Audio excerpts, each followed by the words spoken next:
Hablemos de Nikola Tesla. Es un nombre que, enseguida nos trae a la mente imágenes de, genialidad científica, pero también de luchas personales y un mito que, la verdad, perdura hasta hoy. Y para empezar, nada mejor que sus propias palabras, ¿no? Fijaos lo que decía. Esto ya nos da una pista de dónde tenía puesta la mirada. Siempre en un futuro que él estaba decidido a construir. Es que su nombre es sinónimo de futuro, ¿verdad? Pero, ¿cuál es la historia real detrás del hombre que soñó con el mañana? Esa es la clave de todo esto. Vamos a intentar separar al hombre del mito para entender su verdadero impacto. Así que, para empezar, vamos a ver qué presencia tiene Tesla en nuestro mundo, en el de hoy, antes de meternos de lleno en su pasado. Y es que su huella está literalmente por todas partes. Por ejemplo, la unidad Tesla que se usa para medir la fuerza magnética en las resonancias. O, el nombre de la empresa de coches eléctricos más famosa. Pero es que va más allá. Los principios de sus inventos son la base del Wi-Fi que usamos todos los días, de la carga inalámbrica e incluso de la tecnología de control remoto que vemos en drones y robots. Es increíble. Vale, ahora sí. Vamos a viajar un poco al pasado para entender de dónde sale esta mente tan visionaria. Y aquí está una de las claves de su genio, algo alucinante, su capacidad de visualización mental. ¿Qué significa esto? Pues que podía diseñar, construir y probar máquinas súper complejas, pero todo dentro de su cabeza.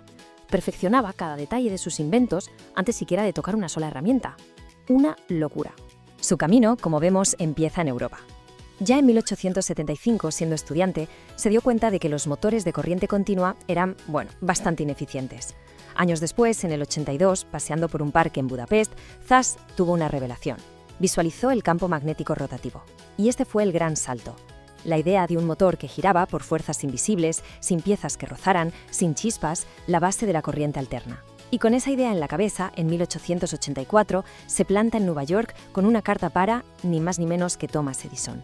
Y claro, aquí es donde empieza el gran conflicto de su carrera, la que se conocería como la batalla por el diseño eléctrico del mundo moderno. Por un lado teníamos a Edison, el pragmático, el hombre de la experimentación práctica, que quería construir un imperio con la tecnología que ya existía, la corriente continua. Y por el otro, Tesla, el visionario. Él se basaba en la teoría, en las matemáticas, y su sueño era crear una infraestructura totalmente nueva para el planeta entero, basada en la corriente alterna. Dos genios, sí, pero con dos visiones totalmente opuestas. Pero técnicamente, las ventajas de la idea de Tesla eran abrumadoras. La corriente continua de Edison apenas podía viajar un par de kilómetros y necesitaba cables de cobre carísimos y muy gruesos. En cambio, la corriente alterna de Tesla se podía transmitir a cientos de kilómetros. Su voltaje se cambiaba súper fácil y usaba cables mucho más baratos. Es que no había color, era sencillamente el futuro. Y el momento clave, el punto de inflexión, llegó en la Feria Mundial de Chicago de 1893. La oferta de George Westinghouse, que usaba el sistema de corriente alterna de Tesla para iluminar toda la feria, fue de $399.000. Con esa cifra, reventó la oferta de Edison, que era muchísimo más cara. Un golpe sobre la mesa. La guerra, por así decirlo, terminó oficialmente en 1896. Ese año, la primera gran central hidroeléctrica del mundo, en las cataratas del Niágara, diseñada por Tesla, empezó a dar luz a la ciudad de Buffalo. La corriente alterna había ganado la batalla, demostrando que podía electrificar el mundo a una escala nunca vista. Pero la historia de Tesla es una de luces y sombras. Así que ahora pasamos de su mayor éxito público a su fracaso más ambicioso y, la verdad, más trágico. La pregunta es, después de haber electrificado el mundo, ¿qué más podía hacer Tesla? Pues la respuesta es increíble. Intentó regalar la energía. Así, gratis.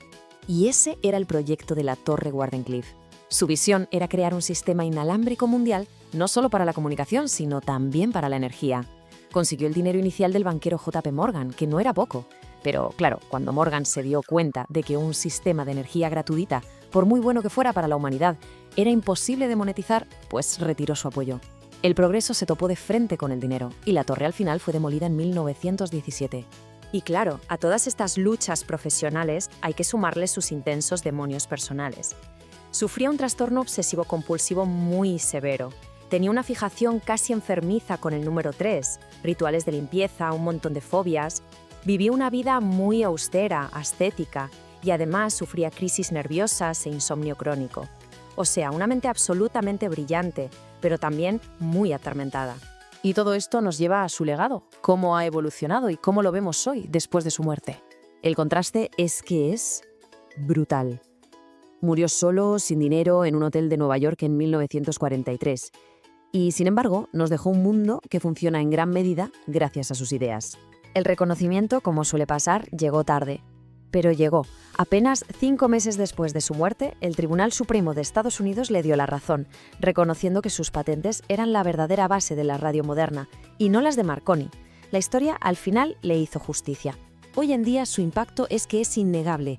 La red eléctrica que alimenta nuestras casas, la tecnología inalámbrica, la robótica, gran parte de la iluminación moderna e incluso las imágenes médicas, todas estas áreas de una forma u otra llevan la marca de su genio. Aquella visión que tuvo de un mundo conectado de forma inalámbrica, que en su día parecía un sueño imposible, es ahora la realidad que llevamos en el bolsillo y que tenemos en casa. Y esto nos deja con una última pregunta para reflexionar. Tesla soñó con un futuro con energía gratuita para todo el mundo. ¿Qué habría pasado si lo hubiera conseguido? ¿Cómo sería nuestro mundo hoy?